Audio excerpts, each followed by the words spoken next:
We welcome again Laura Nicholls, our presenter, who will be talking to us today about Edward Hopper.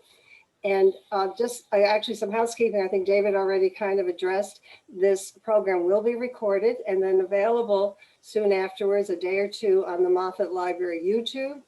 And please, we ask you to mute yourself, but I think David has handled that. And if you want to also close out the video, which would give you a better perspective of Laura's presentation. So without further ado, I'm going to ask Ruth Mannion, who worked to put this program together, to introduce Laura. Ruth. Good afternoon, everyone. It's great to almost see you. And I'm pleased to welcome back Laura Nicholls for the Friends of the Moffat Library's second cultural program in our series. Last month, she did a wonderful presentation on the artist Winslow Homer. If you missed that program and would like to see it, you can go to YouTube and enter in the search bar her name and Moffat Library to view it. Some of you may recall that in the not so distant past, when we could all gather together in the Moffat Library's meeting room, Laura was the art historian we called upon to present a program on Louis Comfort Tiffany, and specifically provide us with background on the Moffat's own Tiffany windows. She is a retired art educator who has taught all aspects of the visual arts and art history at all levels. Those of us who have attended Laura's many classes at the Desmond Center know Laura as a knowledgeable, thorough, and engaging teacher. She is also a docent at Storm King Art Center. We are excited to have her here today to speak about the artist Edward Hopper. She will be back on February 17th during Black History Month to speak about Jacob Lawrence, an extraordinary artist and visual historian of people and his time. So please, again, as David said, be sure, if you aren't already, but to mute yourself and turn off your video so that we can focus on Laura's visuals. Okay, Laura, take it away.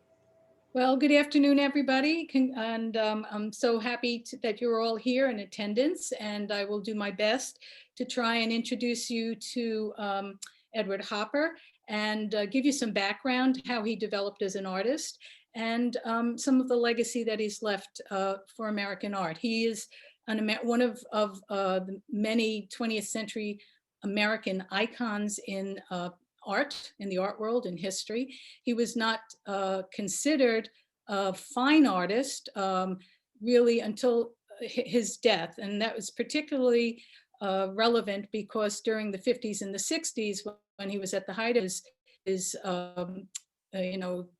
platitudes, the eminent historian Ernst Greenberg declared him as a commercial artist, but he sure knew how to paint. So I'm starting this presentation with a couple of images that you might recognize and might find a little bit funny, to say the least, but they're parodies of an iconic image that Edward Hopper produced in the 1940s. Let me see, I'm not being able to move forward. Okay. I'm having difficulty moving forward here, so I'm going to have to figure out what to do. All right, hang on one second. Our apologies for this technical difficulty. Okay, I can't move the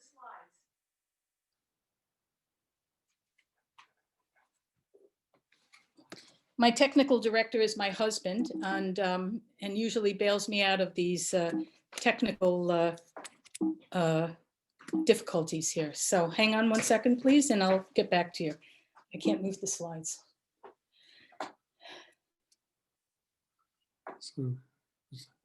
Yeah.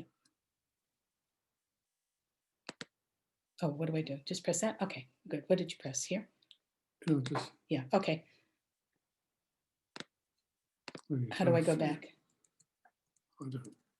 Yeah, you were in. Go back. Yeah. Okay. You weren't in. Okay. Okay. You weren't in your program. You weren't. Sorry, and I thank you. Anyway, so we get back to looking at the, one of the iconic images that has been parodied by particularly late 20th century artists based on the painting called Nighthawks. And this is a painting that was done by an artist called Gottfried Heinlein. He did it in the 1980s, and it became particularly powerful with a poster that was printed in 1987. And in the image, we see four four icons of the American entertainment world that have, that more or less became idols for the entertainment world. But what it does is it also it replaces the bleak mood of the original painting of the Nighthawks itself. And in it, you can see James Dean, you can see Humphrey Bogart, Marilyn Monroe, Elvis Presley, three of which died at a fairly young age. So keep that in mind. And as as we move on, we'll begin to get a little bit better a view of how Edward Hopper came to be. The Hudson Valley, the Hudson River Valley, was well known, particularly in the mid to late 19th century, and particularly because of its beauty. The Hudson River School of Painters began painting the Hudson of anywhere from Cold Spring and Hastings, Palisades, all the way up to and including Catskill and Hudson. So the Hudson River, and particularly in the area of Nyack, was noted for its natural and outstanding beauty. And in these two paintings, the top painting, you see Jasper Francis Cropsey, who made one of his homes in Hastings on Hudson. And here's a view looking across from Hastings over to, on the left, Hook Mountain, and then further up into the Hudson Highlands. And on the bottom, Sanford Robinson Gifford, who was a native of Hudson, New York, painting a view of Hook Mountain from the north side, and the the view of the majesty of the river there. Nyack, by the mid-1850s, was a very bustling town. It was on the river, it had a port, it boasted three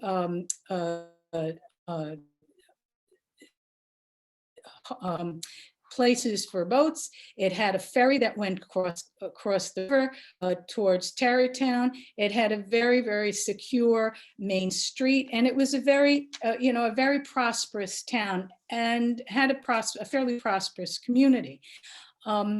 Edward Hopper's great-grandfather and generations of his family lived and worked in Nyack, and were an above average middle class family, so much so that Hopper's great-grandfather built the first Baptist church in Nyack in the 1840s.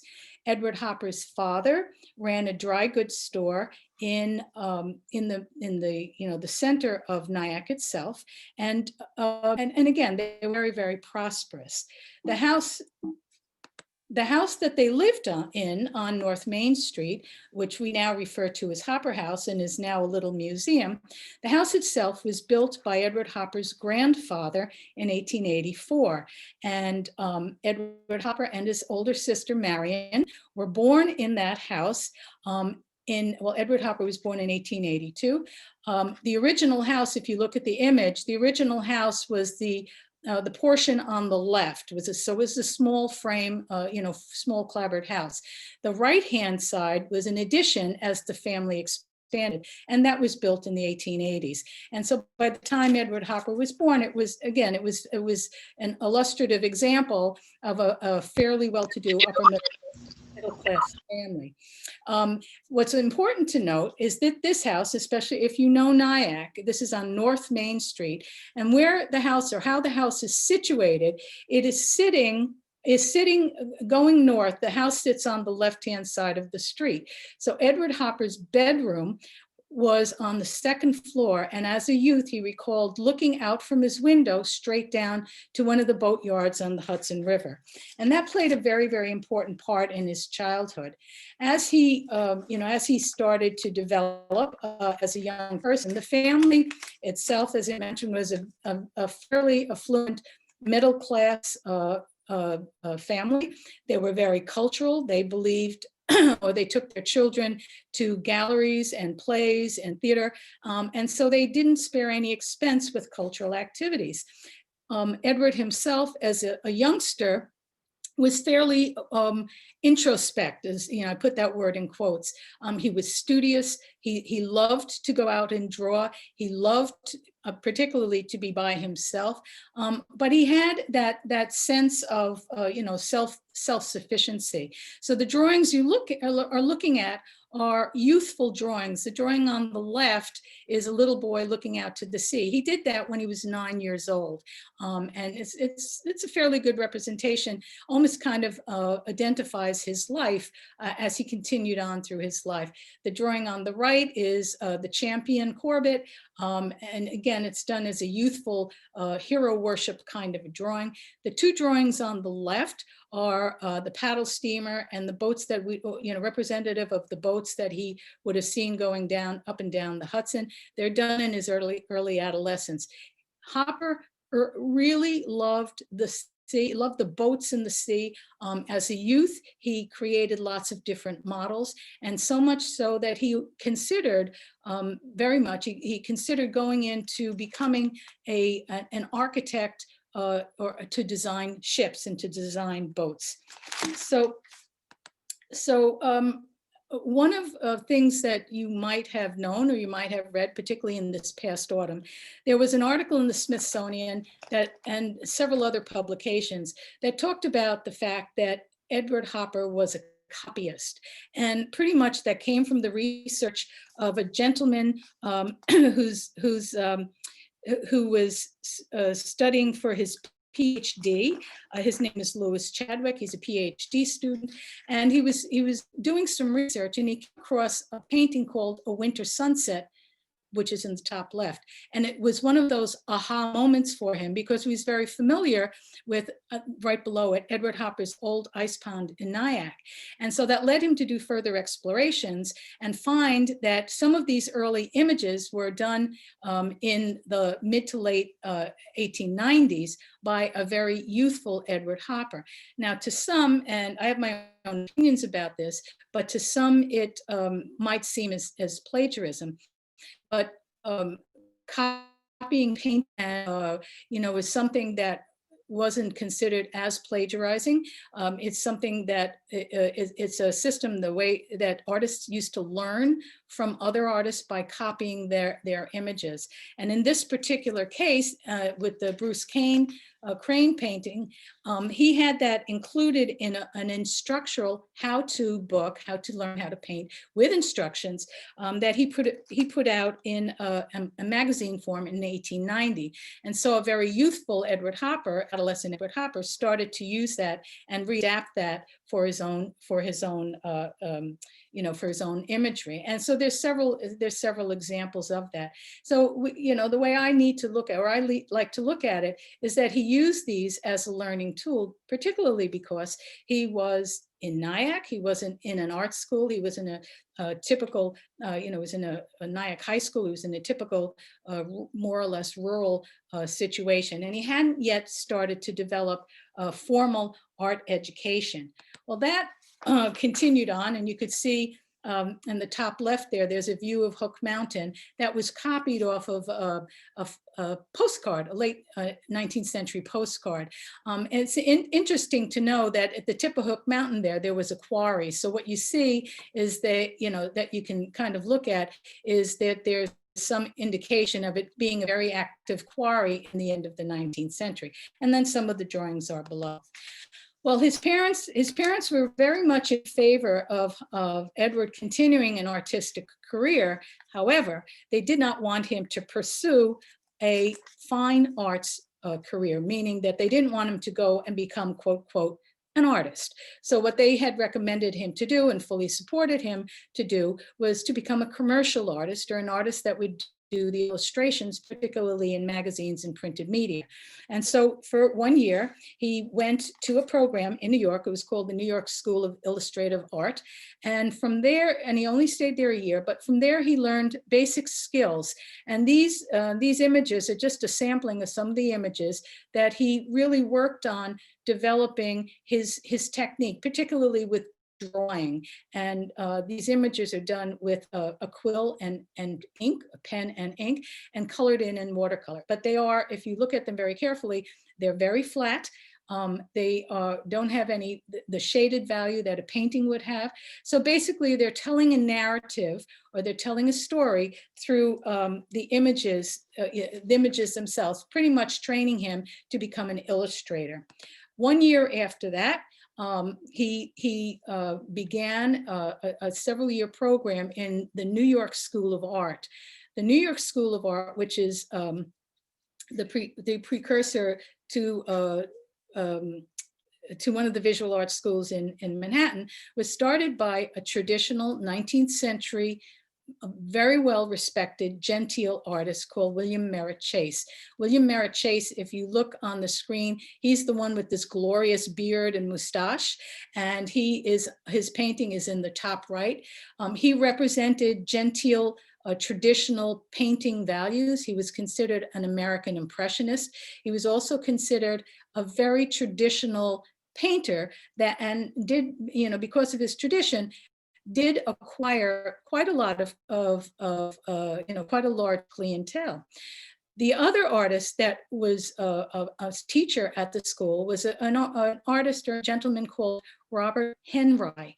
Robert Henry was a great deal younger than William Merritt Chase. He's the little vignette on the right there.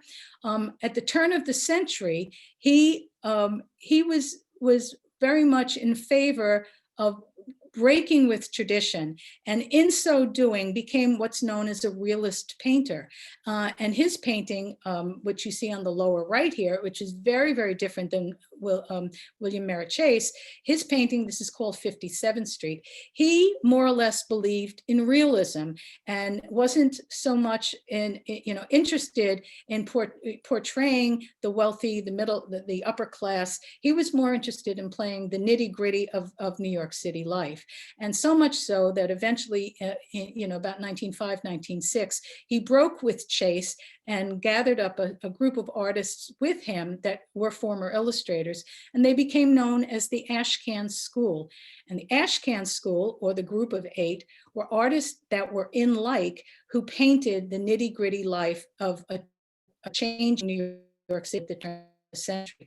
In the upper left-hand corner, you see a photograph, contemporary photograph of a life drawing studio in Robert Henry's class. And in that class, it was all gentlemen. They didn't allow women into life drawing classes because of the nudity. But what they really fostered was a return to skills and a return to skill drawing. So here we have a couple of the earliest paintings that Edward Hopper did while he was a student at the New York School of Art, and particularly under the auspices of Chase and Henry. In the top left-hand corner, you see some drawing, self-drawings, and learning the basics, really getting the form and the expression through the hand. We see 2 self-portraits, one 1903, one a little bit later. With the second self-portrait, if you look to the left of that, you see his bedroom in Nyack, and his self-portrait, he left it in his bedroom, and he took it with him and used it in many of his paintings. On the right, you see paintings that he did as an art student, and basically they are self-portraits of himself being in the art classroom. So it was from this early age that he number one, developed a very fine painting skill, which was based on the brushstrokes of his mentors, Chase and Henry. And we also see that he's really developing a system of composition. And we also see that, he's including himself, and he's really focusing on images and people, people in the images. So here's 3 other images, and just to set the tone for one of the ways this talk is going to go, Hopper was very interested in several themes. One of the themes was interiors and the interior of spaces, and the second theme was exteriors. These drawings were done while he was a student. So on the left, you see an image that was created inside of a theater, and the lone participant in the theater is sitting in the empty rows. She's as a silhouette, and she's heightened, or she's brought out from the stage, from the background itself, as a Black silhouette, and but's enhanced by the white background. And so that attests to his love for theater. It attests to the idea of the importance of of information, or the importance of his his understanding of why someone goes to theater, and it's a fairly personal kind of personal kind of interpretation. On the right hand side, you see two very different images. One image, the top image, again, it's more or less a sketch or washi type of a sketch where he sits leaning against a fence post doing a drawing at night or in shady type of night of a building. He was a tremendous drawer. He loved to draw from observation. He spent his entire life drawing from observation and then reinterpreting them into paintings. On the bottom, you see a very different drawing and a different time of day, different structure, different locale in downtown Manhattan of a neoclassical building. And you see he's illustrating or he's drawing a woman walking down the street by herself, lifting her skirts, and she is being observed by a group of young gentlemen who are watching her walk down the street. Well, that's from his personal, his personal observation. And so from a very young age, from this point on, he became an observer of life, and he created these realistic views, particularly within his own observation. In 1906 through 1910, he was very fortunate. After he finished art school, he went to Paris, and he had 3 trips between 1906 and 1910, and these trips, even though he wasn't in a formalized art program, he was drawing and painting all the time. And as a very young man, he was in his mid-20s at this point. You could see him at the bottom right there. He took great love for his time in Paris, and he was very immersed in Parisian life. So when he was in Paris, and this is where I'd like you just to focus in on some of these inspirational images that were very inspired to him. When he was in Paris, he was exposed to contemporary art. Contemporary art at the turn of the century and in the early 20th century focused on a couple of things. First of all, the holdovers from the Impressionists. The Impressionist painters were painters that lived and worked in Paris and throughout France, and developed a whole movement of painting based on entertainment, based on light, color, and atmosphere, based on compositional tendencies. And they were very much in vogue towards the end of the century. By this time, they were fully accepted as painters.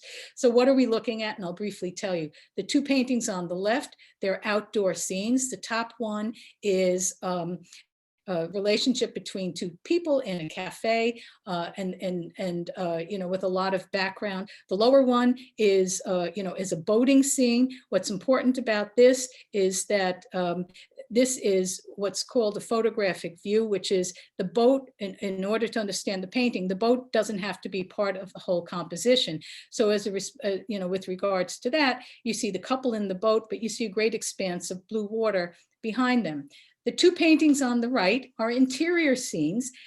They're with single characters in the painting, both women. One in the top right, the woman is playing piano. The bottom right, the young lady is sitting on a settee. If you look at both of these paintings, you'll notice that they have very strong background elements.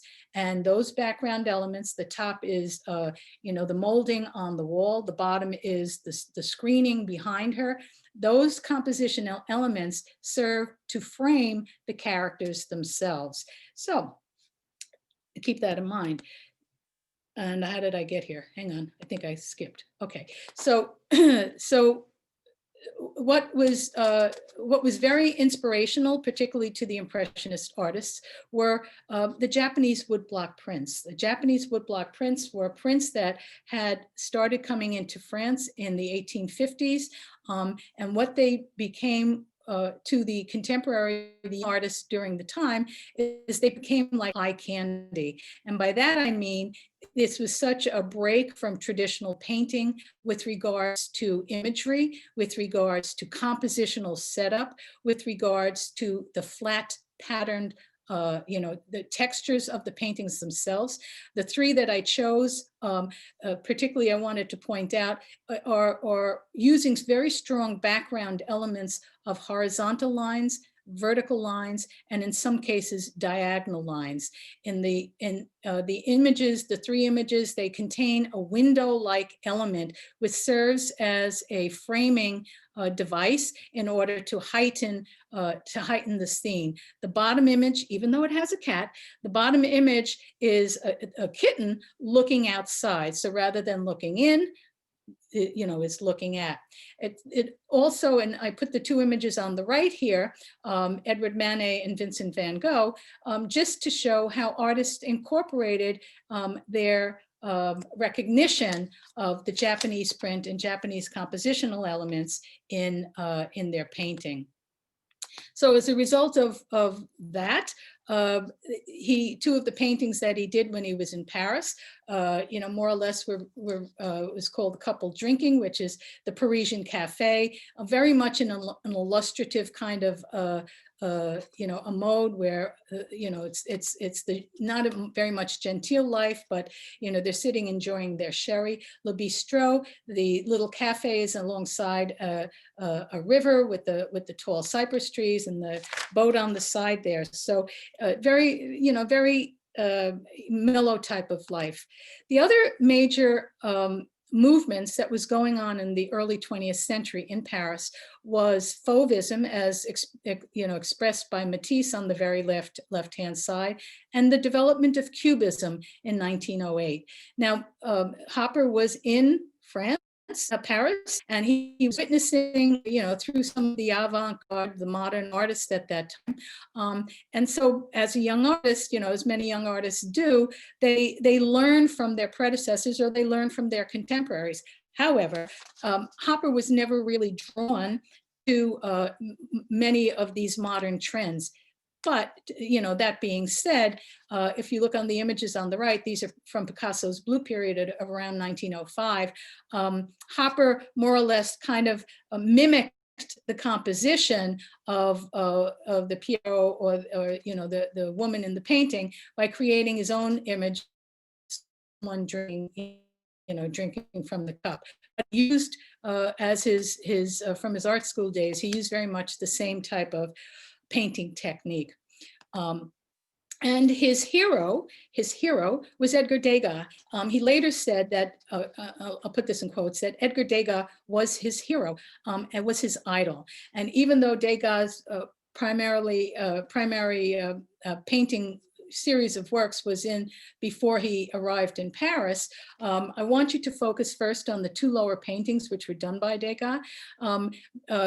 In addition to knowing Edgar Degas for his horse racing scenes or for his ballet dancers, he did a whole series of paintings and drawings, these are charcoal drawings, that are referred to as the bathers. And the bathers are paintings or images that are done, you can call them in one of two ways. They are done as looking at through the keyhole. And by that I mean that these women are attending to their toilette, not being observed. So it sets up an image, whereas the woman isn't posing as she would be if she was being viewed from the front. And so Hopper's response to that was a summer interior where a young woman is sitting on the sheet on the floor. You don't have a recognition of who she is. It's a fairly solitary scene, a little morose, but it's that kind of scenario. She's being observed, but yet the painter, Hopper in this particular case, is viewing her for the subject matter that he's creating. This is the digs in which he lived, 48 Rue de Lille in Paris. The two images on the left, on the top is looking out his balcony window. On the bottom is the little stairway, the circular stairway leading up to his flat. And on the right is the interior courtyard.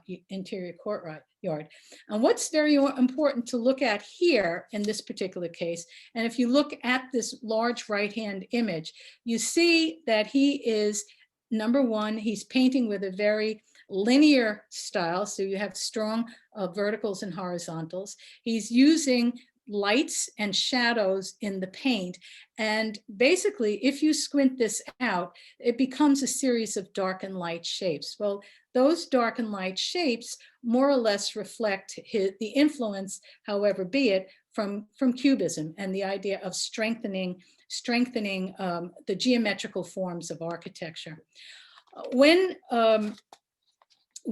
Edward Hopper got back to New York, and one slide is out of order, but I won't go back, he settled in on Washington Square. The address was 3 Washington Square North, and he lived in that building from 1913 till his death in 1967. And when he was there, he lived in the top floor studio.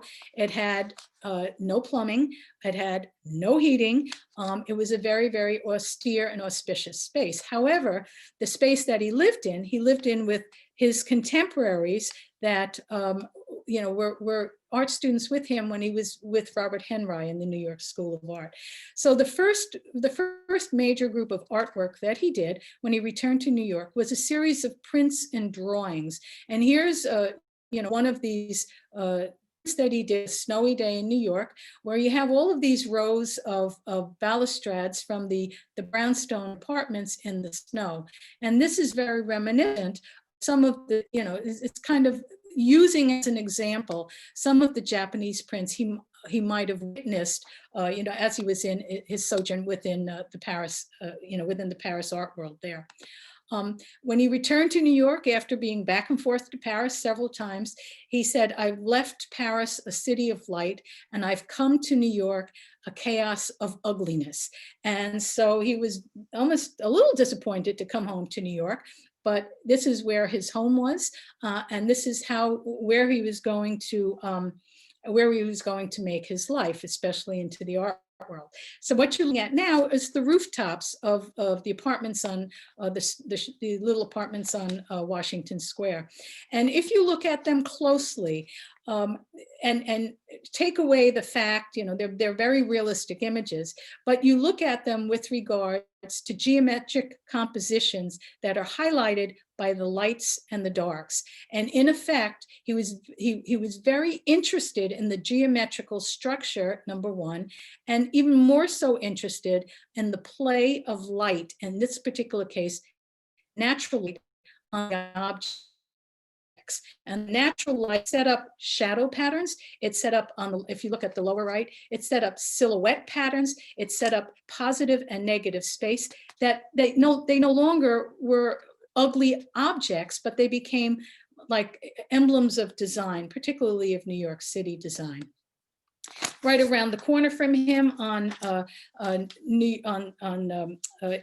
the Village, there was a saloon there, and here's the saloon here as well. Now this is very much, and this is done in 1913, but this is very much an ode to his to the Impressionists. So let's just take a look at this for a second. It was done. It was done in 1913. It has a very impressionist feel. The building in the foreground is broken down into geometric shapes that have colorful shades in the windows, and the rest of the windows are black. They're broken up with the white marbles or the granite on the tops and the bottoms of the windows. And then we're looking at the snow-covered street that's broken up by 2 lines. So you have very, very much from the forefront a series of horizontal lines. Now, what breaks that up is the verticals. So the vertical of the lamppost, the vertical of the door, the verticals of the windows, and the verticals of the line of figures, the silhouetted figures on the street. What he also got from the Impressionists is the foreground is sharper than the background. So the background is in like a fog. And almost more importantly, the idea of how your eye is moved around the painting by taking a color and moving it around the painting. For example, if you take a look at the lamppost and you see the white top part of the lamppost and you begin to move right, you see a gentleman with holding some kind of a white cloth. You see the barber's pole with the white and red. You move further to the white and you have looks like a stand with some shirts or something on it. But in effect, that's moving your eye from left to right. Your eye is moved from bottom to top through the series of horizontal lines, and your eye is moved around, continues around the composition by the use of various colors. So, that is, it's just his hearkening back to his Impressionist friends. Now, when he was back in New York, he, what chance did a young artist have to display his work?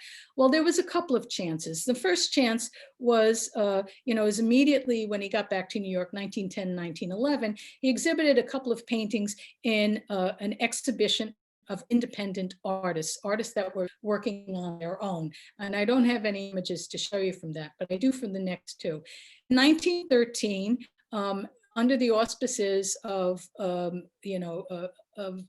particularly several contemporary American artists and art dealers, they brought to this country representational paintings of modern artists from France in particular, and some from England. And they organized a show in the Armory that was therefore called the Armory Show. And the Armory Show, if you take a look at the top two images, the Armory Show was the first instance for many, many Americans to see modern art from Europe, because Americans didn't travel to Europe as much as, as would have been liked. But anyway, so the Armory Show was this, this great show for contemporary art. And it was where Americans were introduced to Van Gogh and Picasso and Cezanne and artists of the late 19th and early 20th century. But Americans were not used to looking at modern art. What really stole the show of that particular show was a painting called Nude Descending a Staircase, and was done by Marcel Duchamp and Cubist. And if you're old enough to remember the original Channel 13, one of the original Channel 13 advertising things is they mechanized this nude going from the top of the staircase down to the bottom. So it's a Cubist figure that is moving, and you can follow the movements of her, particularly of her legs. Well, the painting that Edward Hopper showed in this exhibition was called Sailing Out. And Sailing Out was one of the early examples that he did of a sailboat and his love of the sea. But you see, it's done in very traditional, very earthy tone colors. On a side note, this was his first painting sold. He painted it over a self-portrait because, of course, young artists didn't have a lot of money. He painted it over himself and earned himself $250, which is quite a nice sum for 1913. The second opportunity that he had was through a socialite who was very interested in contemporary and modern art. Her name was Gloria Vanderbilt Whitney. She had an apartment, she called it a studio on 8th Street. And she established the studio because of two reasons. She was a sculptress. And the second reason is that her husband didn't want any of this modern art, quote, quote, in the apartment. So she established this studio. She, more or less fostered a tremendous amount of artwork of contemporary young American artists, modern artists, not really traditional artists. And so, by the way, that's Gertrude Vanderbilt Whitney up at the top. It was painted by Robert Henry in 1908. If you get to the Whitney Museum is the culmination of Gloria Vanderbilt Whitney's foresight and collection of American painting, particularly modern American painting. And that painting is there as well. So it's the modern woman. This is modern art. Whitney was the modern woman in a reclining pose, particularly because she was a very well-bred and very well-heeled American woman. Well, the Whitney Studio Club had 86 exhibitions in 10 years, and one of the first paintings that Edward Hopper presented was Qui De Grande Agustan, and it's a painting from when he was in Paris, and as you can see, very strong light shadows and diagonal elements, and very much attuned to his time in Paris. Whitney sponsored the first solo Edward Hopper show in 1920. So now this next painting was done in 1914. It was done when he was back in America, when he returned from Paris. And this is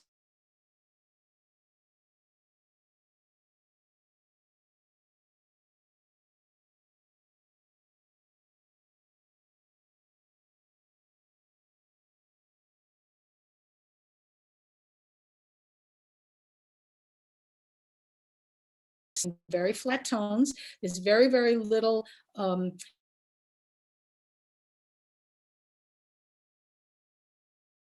in reference to Asian, Asian culture by the hanging balloons up in the top.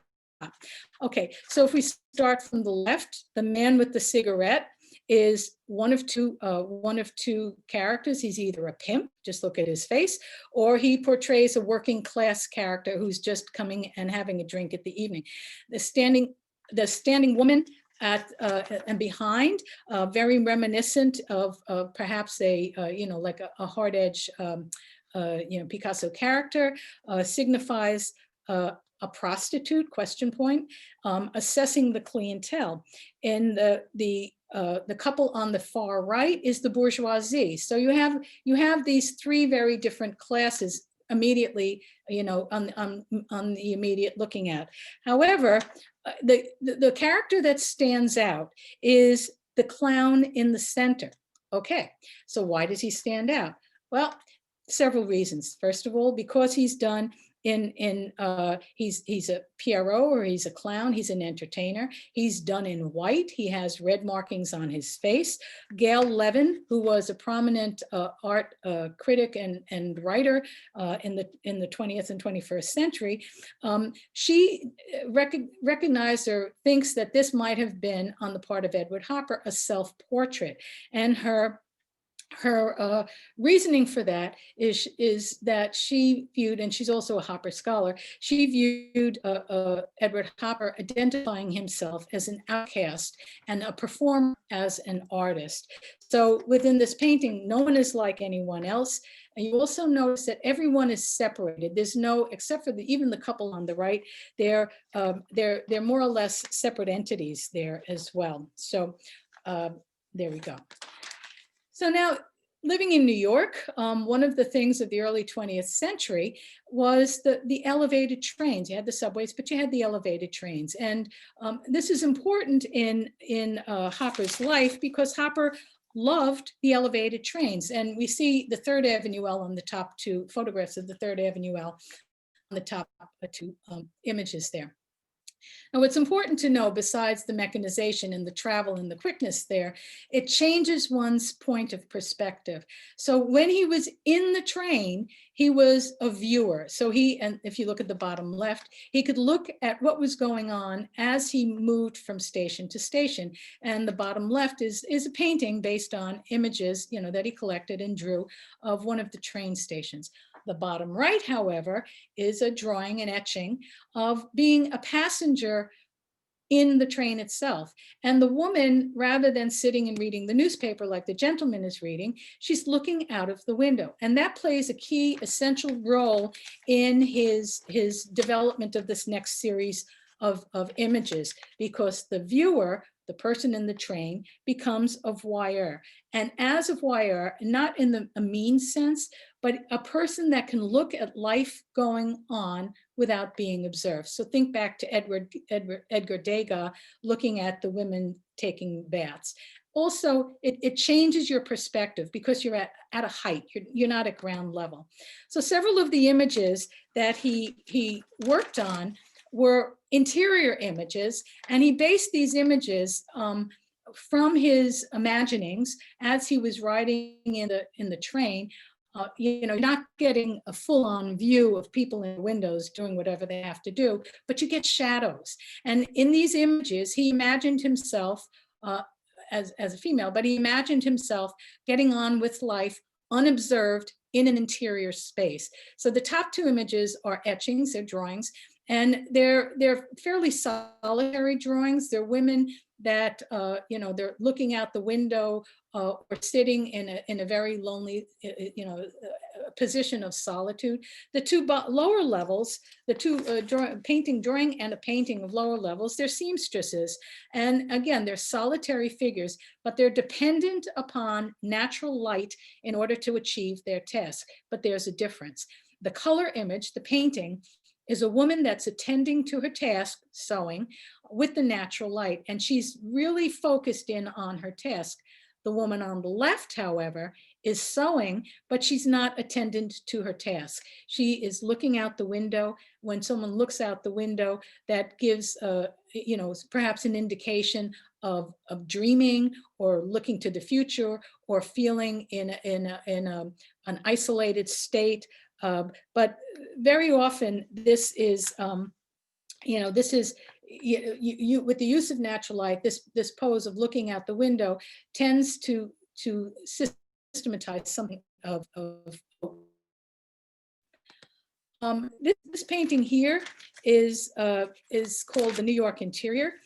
Interesting about this painting here, it's done in 1921. This is another painting that was influenced by him passing and seeing this image, in the shadows, and then, reworking it in order to, create a fine painting out of this. So this, he signified that this was influenced from an image he saw from the train window. This is a young woman sitting in a very cramped room or apartment. She's sewing something. The interesting thing is she's bare-shouldered and she's sitting in what looks like a ballet dress or some type of costume. So again, this is influenced by Edgar Degas and the keyhole vision. But what's also interesting about this painting is what sets this out, or what sets the figure out in the center. And that's the brown door, the neutral colored door, that serves as a framing element to focus in on her. If you look to the left, you see a painting.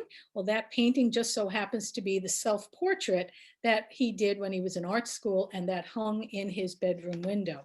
So, to bring this down, just a little bit further, the woman is basically nameless. We don't have an understanding of who she is, except she is attending to her task. The way she's painted is in very loose brushstroke forms.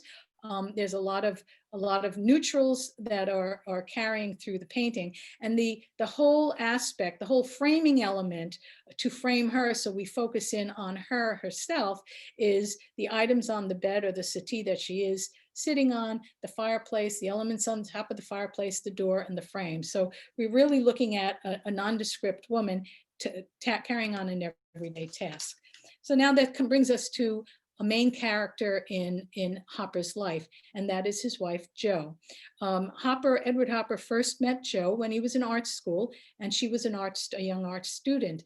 Well, she wasn't so young. She began her life, and again, from a fairly well-to-do middle-class family. She went to college to become a teacher in what is now known as Hunter College.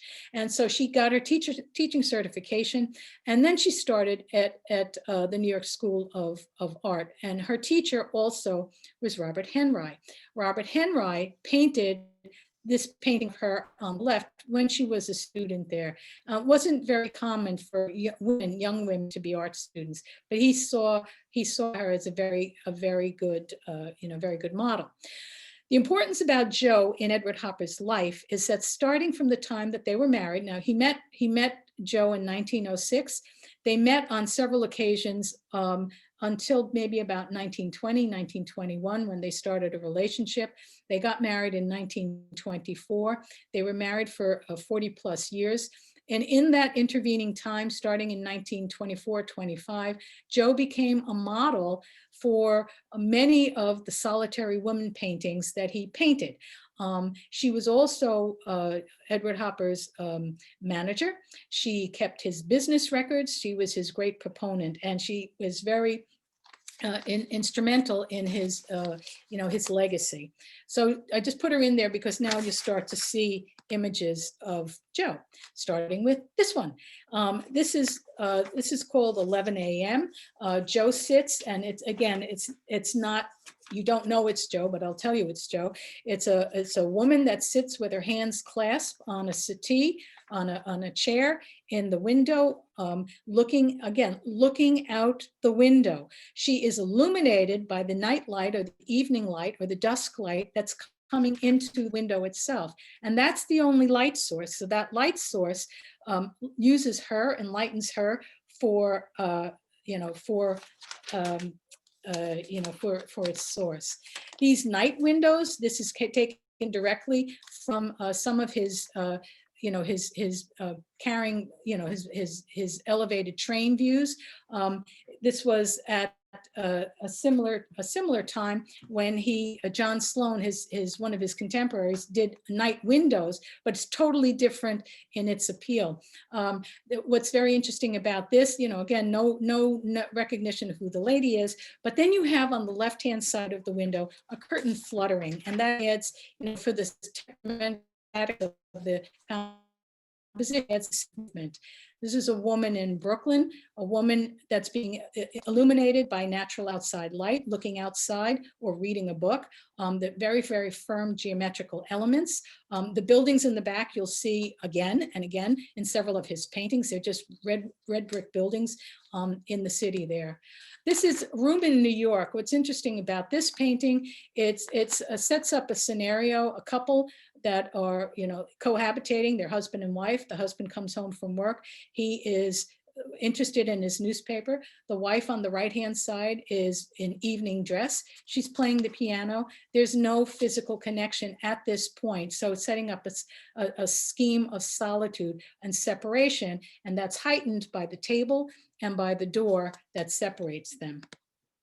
The barbershop, they're in their neighborhoods. There was barbershops and all, but this gives us an indication of the fact that this barbershop was below street level. And so you had to walk down into it. What's very important about this is the use of light.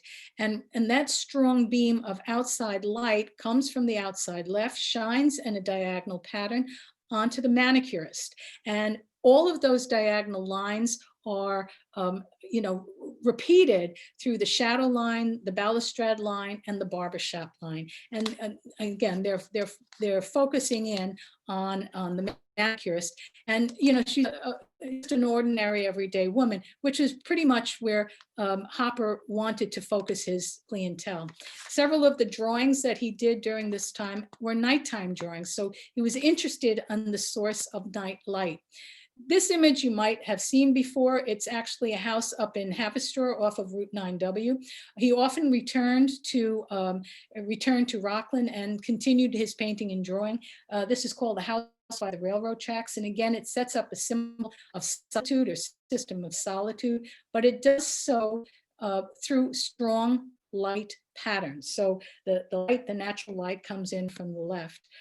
This is an image, and he did several interesting images of outside, but it wasn't really about so much that, this is a nanny rolling her her little child along the thing, but it was about how the light, and this is daylight, how the light hit the building and the system that it created. He did a series of paintings based on city streets, from the Williamsburg Bridge, Lower Manhattan cityscape, and the drugstore. And again, in various aspects of light and how the light how the light affected the architectural elements of the buildings themselves. The lower painting, there's just a little aside on the lower painting there. When he created this painting, the painting says, prescription drugs, Siebert's Pharmacy, X-Lax.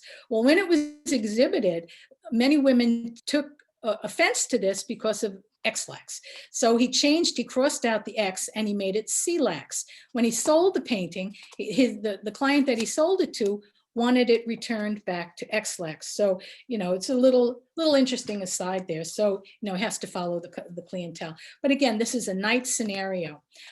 This is early Sunday morning. Early Sunday morning apparently takes place on Lower 7th Avenue in New York City. If you take a look at the photograph below, it's almost a scene-by-scene translation of 7th Avenue. The scene was painted. He wanted it to appear just after sunrise because he wanted it to represent him being alone in his thoughts. So, he wanted also for it, and you could see some similarities back to the building, the corner building, with the long shadows and the horizontals and the verticals, and the use of the red brick, and the use of the shades drawn in the window and the black shape. So it becomes mechanical as far as the geometrical shapes and forms. So what he was doing in particular to many of these scenes, is he was reducing New York City streets to their bare essentials. So, they become almost geometrical compositions of shapes and forms that are affected by light and shadow. Two of these images, several images, he was very interested in life. And so cafe life, and, he got that from his time in Paris. And I'll focus on the lower right-hand side for a second, and that's called the automat. And the automat, it's a solitary woman sitting in a cafe on an automat. And that woman just so happens to be Jo, his wife, and she was much older at that point in time, but he created her as a young woman. But why put her in this scenario? Because in the 20s and the 30s, the automat was a very safe and proper place for a woman to dine alone.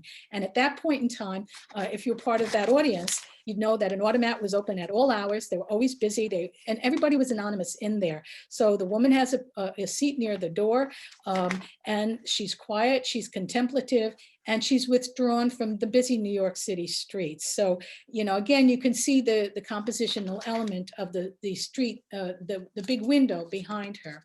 And then there's Chop Suey. And Chop Suey was a restaurant that was in his neighborhood, and he used to go to Chop Suey. He used to go to the Chinese restaurant quite a lot. So here he sets up a scenario of two women that have either finished their meal or beginning their meal. They are illuminated by outside light. The one woman that's facing us again is Jo, and the other woman is anonymous, and yet they're isolated. They're set apart by the framing mechanisms of the windows, the lighting source, and the buildings, the building interior architecture. So we really focus in and can make a conversation as to what the two women are saying and or are doing in the restaurant. This is tables for ladies. What's interesting about this one, it was done in 1930, is that you're an outsider and you're looking into the window. So the viewer is directly in front of the window. You look in and you see the woman who's setting, the waitress, the woman who's setting at the cashier. What's interesting about this is at this time, women were coming out of the house and they were taking jobs. And these were two acceptable jobs for women to do. And Hopper created this from a series of sketches that he did from attending this restaurant there. So it's primarily, this is about a social commentary and the role of women post World War I, that the female customers or female workers would be able to come and dine. We get to Hopper's fascination with the theaters, and he did quite a few interior paintings of theaters, beginning with the very earliest one he did in 1902, 1903.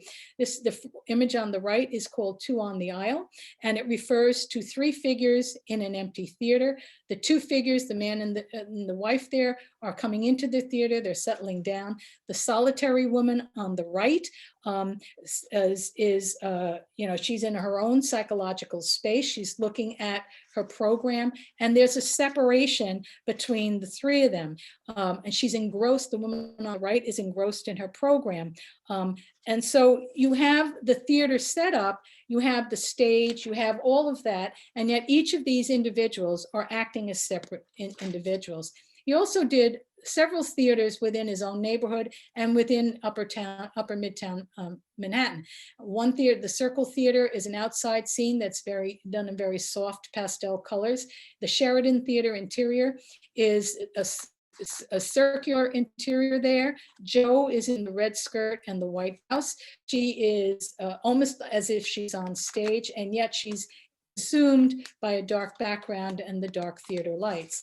And we look at the New York movie, and this is again one of Hopper's classics, where the playbill girl is sitting in the light or standing in the light, contemplating life's existence or whatever. And she's very definitely separated from the theater goers who are sitting in the seats under the lights, looking at the light, looking at the lighted screen or the lighted stage. Office at Night and Hotel by the Railroad, they're two very almost opposites in their views. The Office at Night, again, one of these look-in paintings where you have a very voluptuous secretary who is, working in the office at night. So you have three sources of light. You have a little bit of subdued light outside. You have the desk lamp, and you have the illumination in the studio there that is attracting or affecting the light on the characterizations in the painting. Hotel by the Railroad, the only light that you have is the dusk light that's coming in that focuses in or highlights the characters in the painting or the image there. This is House at Dusk. This is a very it's a neo-Georgian type of a house. It's a very well-to-do apartment block. And you notice there's an absence of people in the composition, except for one lone woman sitting in the center of the building in the light. So again, it's this anonymity. It's done in very simple colors, very simple shapes, and done in a geometrical format. In 1940, Jo wrote to her friend that Edward was going to start a painting. He was going to start a canvas with an effect of light on a gasoline station. And this is this painting is done from a combination of sketches that he had done from various little gas stations. And when I was in college and going up and down Route 9W, there existed south of Piermont and near Riverdale, whatever now, the remnants of a little Mobile gas station that is very reflective of this gas station. But what he did, and again, he called this a combination of gas stations. He painted this in his studio when he was up in Truro. And he said that rather than a gas station or a gas station attendant, he wanted the solitary word gas as a title to express the whole impact of that commodity of life. So what that reflects is that by 1940, roads were getting better. There was more motels or evening place stops, and gas stations started to pop up. So here you have a gas station at light being illuminated from the inside, as well as the and the illumination of the pumps, as well as the setting sun. And then we get to Nighthawks. Well, Nighthawks was a composition, which is where we started, was a very, very carefully constructed composition where, in the composition itself, where two streets meet. Now, he more or less said it came from a restaurant in Lower Manhattan, and there's been many studies as trying to locate where this would have been. And they never really got to the exact location.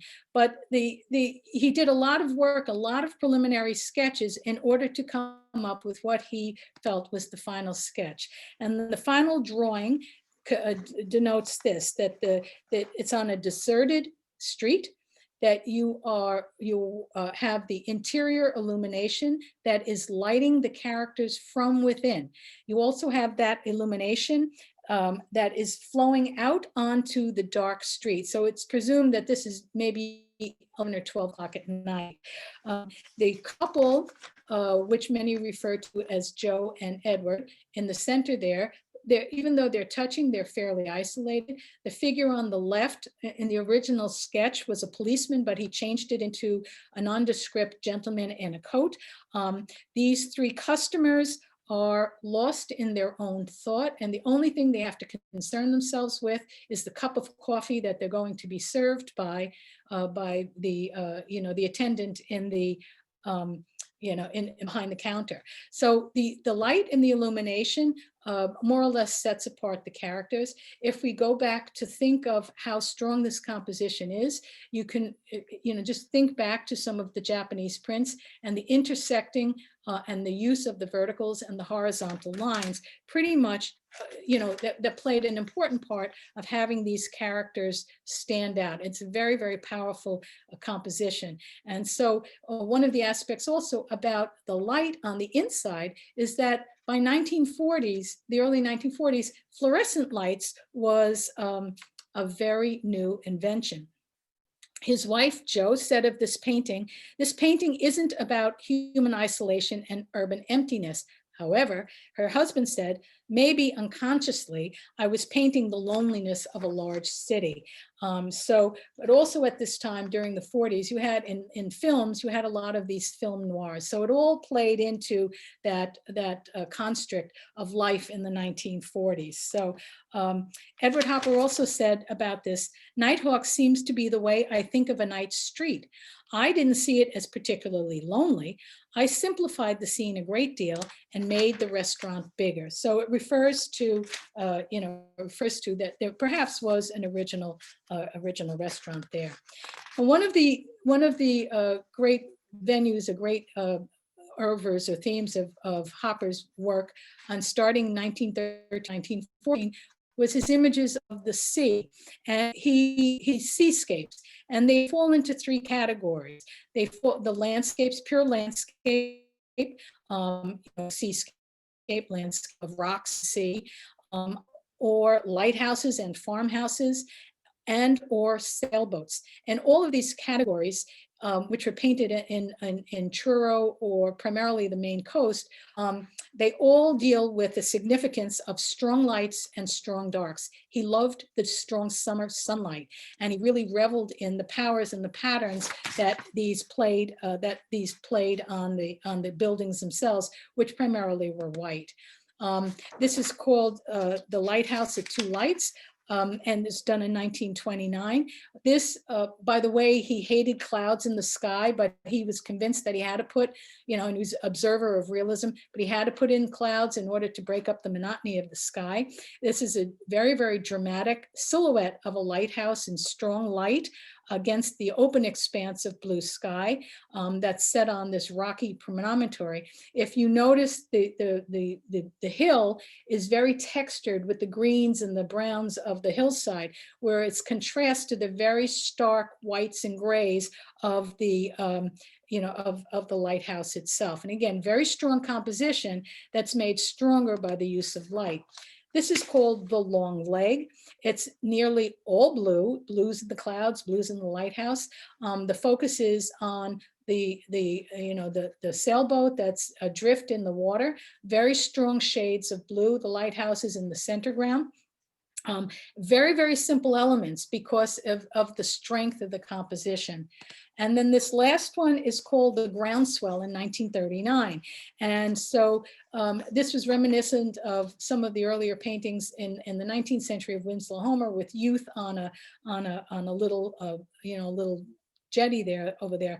But it was painted in 1939 as the world preparing for war. So it's developed into a very different translation. Where these youngsters are on this boat and in the waves, and they're, it's a very calm scene, but it does have the likelihood that there might be some danger from the waves. So it's very crisp. And the sun, it's a very textured painting with the lines of the ocean and the colors of the sky and stuff. So, it's the picturing these youth on a boat, their lives will change tremendously, even though they didn't know it, within the next couple of years. One of the only commissioned pieces that Edward Hopper did was for Helen Hayes and Charlie Mcarthur. If you're familiar with Nyack, on North Broadway, there's a house, 235 North Broadway. That was the former home of Helen Hayes and Charlie Mcarthur, and in more modern era, Rosie O'Donnell. And the house itself was built in the 1850s, so it was built in this very Italianate Victorian style. And they called the house Pretty Penny. And they called it Pretty Penny because the house cost a pretty penny to build. So, that it's retained that signature throughout its existence. Further up, going towards North Broadway, going up towards Hook Mountain, this is another home. Well, it wasn't a home, it was like a storefront. And again, Joe said, Edward has done this canvas in 16 days. This is a very short time. Well, the picture to the right is a photograph of how it appeared maybe 5 or 6 years ago. The picture to the left, and then the diary entries of how he created that. They refer to this, it was referred to as an anonymous storefront cast in very oblique shadows, and it's cool in color because of the blues and the whites. It's very desolate. There's very few products in the window, so there's no evidence of what it was or what it, the time, except for the clock. So Joe described the storefront, quote, as a blind pig. And in the 30s, a blind pig referred to, in the Prohibition era, as a front for an illicit operation of alcohol. I can amend this because in the 1980s, I was doing some serious studies in bookbinding, and there was a secondhand bookbinding, a secondhand bookshop and a hand bookbinding place that I did an internship there. So the building is still in existence, but still, again, you see the use of light and how the light plays, the exterior light plays a very important part with the composition. Towards his later life, Hopper continued to create images of strong lights and shadow patterns. This is very poignant because it was done much later in his life. It shows outside light coming in, but there's nothing to focus on. So it's an empty space, an empty hollow. And we finished with this, two things. First of all, the painting itself. The painting is called The Two Comedians. This was the last painting that Edward Hopper did. It's an autobiographical painting. The two figures on the stage are pretty much in a Pierrot or entertainer position. It's Joe and Edward. They're the muse. Joe is the muse and the model. Edward is the artist. The theater is from his first love of the theater, serves as a backdrop. There's no stage scenery, but serves as a backdrop or a subject or a metaphor for their life together. It is also an understanding of the theater for the viewers. The viewers are the voyeurs or the viewers, and they are anonymous. And here these two performers are, that's it. This is their swan song. Edward Hopper died in 1967. Joe Hopper died 10 months after he did. On